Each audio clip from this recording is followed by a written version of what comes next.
This is RTV6 News at 7, working for you. Good evening, I'm Rafael Sanchez. Now at 7, two brothers from Fishers in Hamilton County under arrest and facing federal terrorism charges for allegedly trying to build and sell guns to the Islamic State, also known as ISIS.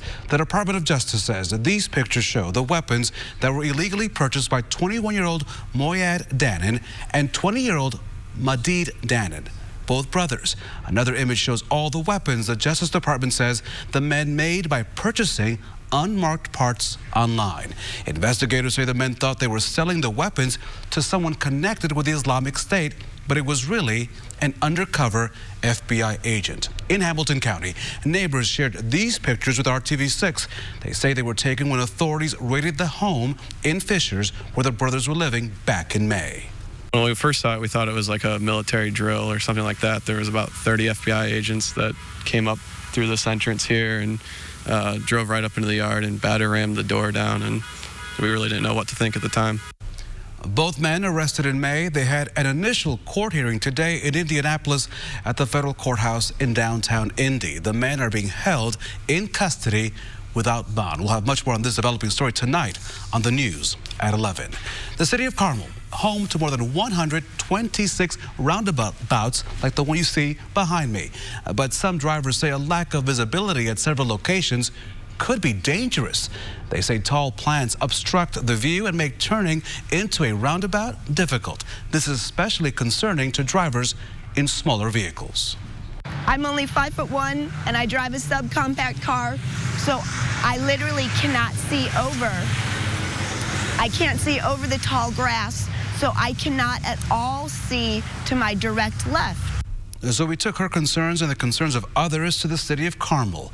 A spokesman says city engineers designed the landscaping for all roundabouts and check the line of sight frequently. Now they say the structure and landscaping in the middle of the roundabout and on the medians are meant to keep the focus of the drivers to the left when they get into that roundabout. They say it naturally forces drivers to slow down. Now at 7, a family is concerned with the conditions at a Shelbyville cemetery, and they came to RTV6 for help. Jody Longstreet says that for several weeks now, the grave sites of loved ones buried at Forest Hill Cemetery have been littered with trees that are dead, damaged, as well as many weeds. I don't want to come out here and be mad every time I come out here. I want to come out here and be able to visit my family. Jody Longstreet says it's typically kept up well, but lately she's had issues with the lawnmower damaging her family's grave and wants to know why there are so many dead or down trees. When we were out there today, we did see the lawnmowers out and about. The president of the cemetery board says they're working diligently to get these things looking better and says it was hard to keep up with all the recent rains. Tonight, 2 updates on 2 recent death investigations. The Marion County coroner says 88-year-old Carl Petrov died from a gunshot to the chest on Tuesday. His body was found inside a home on Union Street, just southeast of Meridian and Pleasant Run Parkway. Police are still looking for suspects in this case. We also now know how a man found stuffed in a suitcase died. The coroner says 56-year-old Larry Terry was strangled to death. The suitcase was found in late May near a creek in the 2500 block of South Villa Avenue. A relative of Terry reported him missing back on March the 12th. He had been last seen at his home in the 3000 block of English Avenue. And 7:03 and a lot cooler and less humid than 24 hours ago. It's 18 degrees cooler in Gary and anywhere from 5 to nearly 10 degrees cooler in central Indiana. Of course, yesterday at this time, we also had the thunderstorms that were just firing up with some torrential rainfall. This is one of the big changes from yesterday. Change in wind direction is bringing in the drier air and cooler temperatures, at least for a while. But I think this next 12 hours into tomorrow morning will be about as comfortable as we'll have in next week. Notice temperature and heat index not far apart. No real impact from the humidity today. Certainly nothing like yesterday. Through the evening hours, if you're headed out to go for a walk, say hello to Sammy. He's ready to go. Actually, he'd rather me just throw the ball for him to go grab. 83 degrees as we move into the low 80s after 8 o'clock. Once the sun sets, the clouds will fade away. We'll be down to 73 by 11 o'clock tonight. From there, cooler air settles in. Temperatures upper 50s to low 60s first thing in the morning. Kevin, thank you so much. It is a new focus. The Department of Public Works is tackling projects on local neighborhood roads, streets that are many times have not been touched in decades. This a new resurfacing project on Laurel Hall Drive, a small street that was riddled with potholes. But these types of roads normally don't get the priority for maintenance due to lower traffic volumes. That's all changing now thanks to the newly formed street maintenance team. The crew is made up of 36 men and women who are tackling these smaller projects across Indianapolis. But their work does not take resources away from the main thoroughfares in the city. Let me be clear. DPW and the street maintenance team understand and underscore the fact that while our major thoroughfares are in need of resurfacing and repair, no street is unimportant. So far, that street maintenance team has completed 21 strip patching and resurfacing projects in neighborhoods and secondary streets across the Circle City. Another candidate is getting into the race for what will be an open seat for Congress. Former state lawmaker Christina Hale says she will run for the 5th district seat being vacated by Republican Susan Brooks. Hale is a Democrat who has served as an executive at a non-for-profit agency since she left the legislature back in 2016. Hale is the 3rd Democrat to announce a run for the district that includes the north side of Indy, Carmel, Fishers, Anderson, and part of Kokomo. Also in the race is Dee Thornton, who lost to Brooks in the last year's general election, and Jennifer Christie, who lost to Thornton in the last year's Democratic primary. There's word tonight from the White House that immigration and custom enforcement raids, they'll begin this Sunday. ICE officials will reportedly arrest thousands of undocumented immigrants, including those who may not be targeted but happen to be on the scene. The agency originally planned to arrest families with court-ordered removals in 10 cities last month. President Trump delayed that operation to give Democrats and Republicans time to reach an agreement on the migrant crisis on the southern border. That has not happened. According to a report in the New York Times, officials say authorities will try not to split up detained families. A southern Indiana church is helping its community through a random act of kindness with a multi-million-dollar price tag. First Capital Christian Church in Corydon has purchased $6.2 million in medical debt across 4 southern Indiana counties. Church members hosted lemonade stands, sent in spare change, and put money in envelopes with a prayer written on it. Senior pastor Randy Kirk says the initial goal was to help people in Harrison County, but they raised enough money to erase debt for those in Crawford, Washington, and Perry counties. How can you better serve other people than to take this smothering debt off of their plate and giving them a chance to get on with their life? The church partnered with a not-for-profit group, RIP Medical Debt, which will remove the debts that they will be paid off in time. Still ahead on the news at 7, dozens of hospital employees, including a doctor, are now facing serious consequences for allegedly overprescribing painkillers. Details next on the news at 7. But first, let's check in with Kevin Gregory. And one of the changes for the weekend, the temperature will come back up. We'll detail some other changes shortly. Reinbold and RTV6. This is RTV6 News at 7, working for you. More fallout in connection with a Columbus, Ohio doctor facing murder charges for allegedly giving more than 25 patients excessive painkillers. Tonight, nearly 24 employees of the same health system are out of a job. More now from ABC's Aaron Katursky. 2 top executives are leaving, and nearly 24 employees are being fired from Mount Carmel Health System as part of an investigation into excessive and sometimes fatal doses of painkillers. Our team has been hard at work taking actions to chart a new path for Mount Carmel and ensure this never happens again. Chief Executive Ed Lamb, who made the announcement in this video, will resign at the end of the month, along with a second executive. While it has been my privilege to lead this team and implement significant changes throughout our system already, I know that new leadership has the ability to facilitate healing and help restore trust in the organization.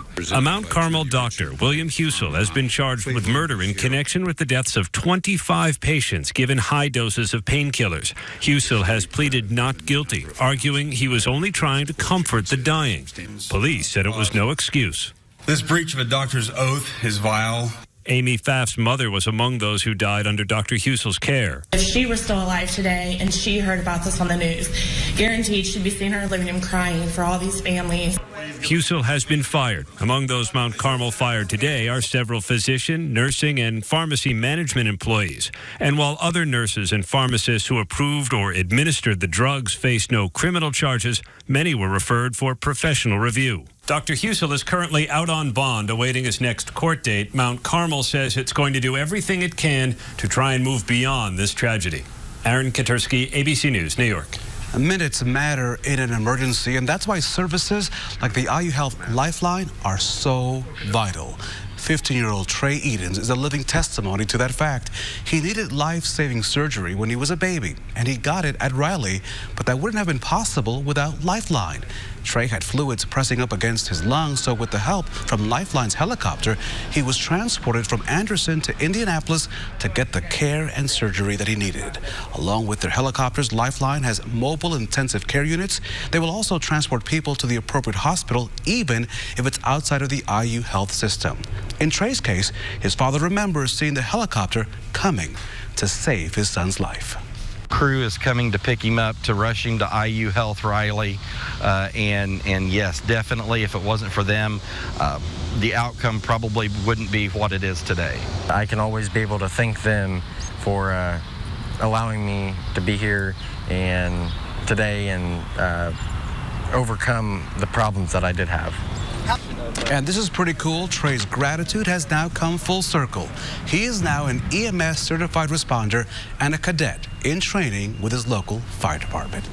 Electric vehicles are seen as the wave of the future, but if you think they will eliminate all of that air pollution, not so fast. A new study says that cars will pollute the air and water even after we've all gone electric. The concern focuses on brake dust and tire fragments. Scientists say they'll still kick up in the air and flow into rivers, which ultimately end up in the oceans. Researchers say the study emphasizes the fact that it's not just car exhaust that's damaging the environment. Bon appetit. ABC is serving up a big slice of fun on the new show called Family Food Fight. It features family teams coming together to show off their cooking skills. Host Aisha Curry says her favorite part is seeing how the families use cooking as a way to grow closer. And she says love is key to the ingredients of whatever recipe they will tackle. These families come out stronger, and it's kind of like jumping hurdles. They are climbing a mountain. By the end of it all, they get to the top of the mountain, and it's this beautiful awakening, and they've overcome something, and so their relationship and bond is just so much stronger. You can watch these relationships cook up tonight successfully right here on RTV6 beginning at 9 p.m. As we check your forecast, Kevin Gregory serving up some cooler temperatures as we say bye-bye to the humidity for now. Hey, Kevin? For now is the key. It'll be back, but it's a nice break. And I'd say tomorrow morning and Saturday morning will be the most comfortable that we'll have in the next week. Flashback yesterday, I'm sure it's burned in your mind, so to speak. 105, that was our heat index. Today, the heat index 89, much more manageable. And not as much haze in the atmosphere, still a little bit, but as we get rid of that high humidity, we've got the drier air flowing in on a north-northwest wind. Temperature 82 in Kokomo, Indy at 83, Muncie 84 degrees. Temperatures actually a little below average right now. We'll continue to cool off. Tomorrow, another comfortable day. Saturday, the humidity is not quite back in full strength. That will happen as we get to Sunday and Monday. Temperatures at 90 or above, it looks like, for a several day stretch, or at least right at that 90-degree mark. No rain in central Indiana, as opposed to yesterday at this time when we had those heavy downpours. Some spots, for example, Delaware County had street flooding. flooding and 2 to 4 inches of rain. The broader view, the thunderstorms that we had yesterday and the very humid air mass is now off to the south and east, will inherit, it looks like, some tropical remnants from Barry, which will make landfall, looks like, late tomorrow night into early Saturday in Louisiana. That may bring some rain our way. That would be in the middle of next week, at least an increasing chance Tuesday and Wednesday. Until then, rain chances low and temperatures fairly high. An exception, the comfort of tomorrow morning. 57 in Lafayette and Peru, Indy at 61. Temperatures tomorrow afternoon with a north wind that won't be as strong as today will be nice. Should be mid-80s, maybe a touch warmer in a few spots, but overall that comes with sunshine and relatively low humidity. On Sunday, humidity is back, 91 the actual temperature. Heat index values will climb well into the 90s, middle to upper 90s. Saturday, first half of the weekend, the more comfortable half. There's the combination of the humidity and the temperature in the low 90s. Early next week, chance for thunderstorms goes back up. That's especially Tuesday and Wednesday. Notice overnight lows, instead of being around 60, will be 70 degrees or a little warmer on several occasions. Kevin, thank you so much. Coming up tonight in Hiring Hoosiers, Central Indiana mothers create their own support system while working on their own businesses. That's next, right here on the news at 7.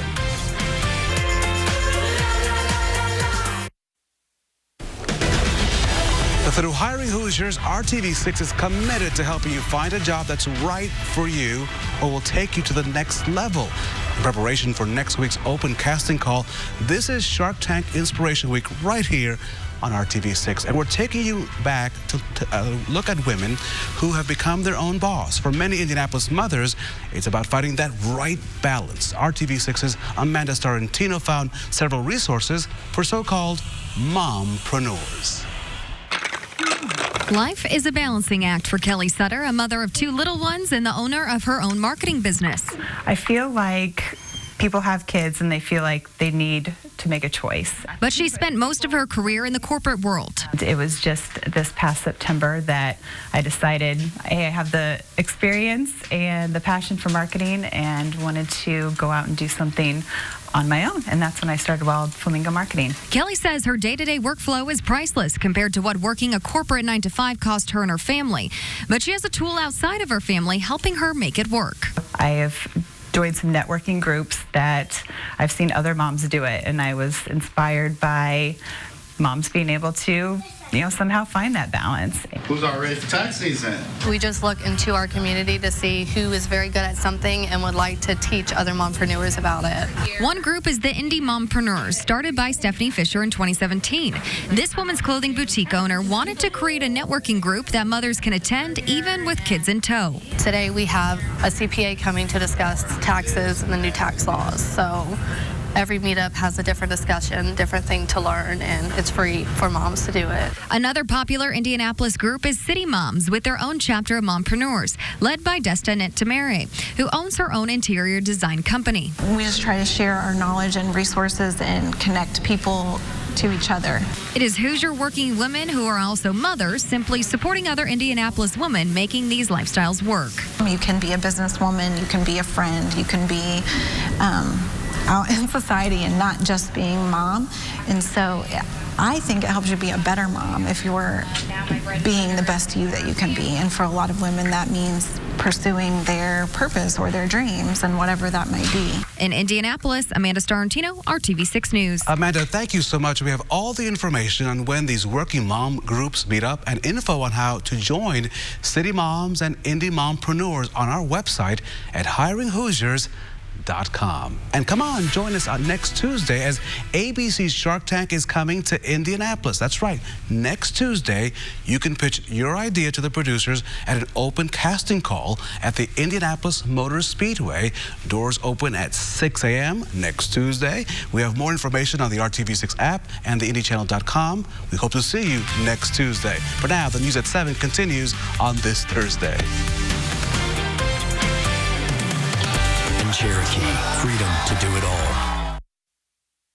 I've touched a lot of cans, millions, probably 7, 8 million, 10. In 12 years? Yeah. Mary Stump is better known as the Can Lady of Indianapolis. She and a group of volunteers recycle aluminum cans and donate the money to public schools in need, whether they need iPads or if they need a field trip because the money is not in their budget.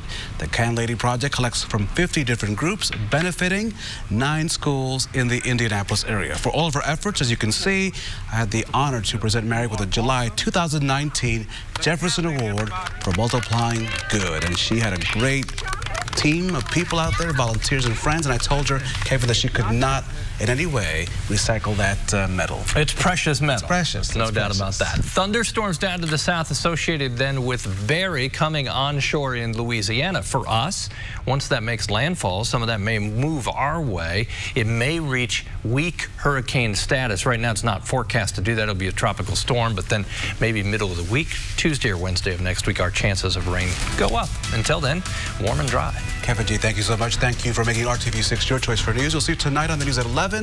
Have a great evening.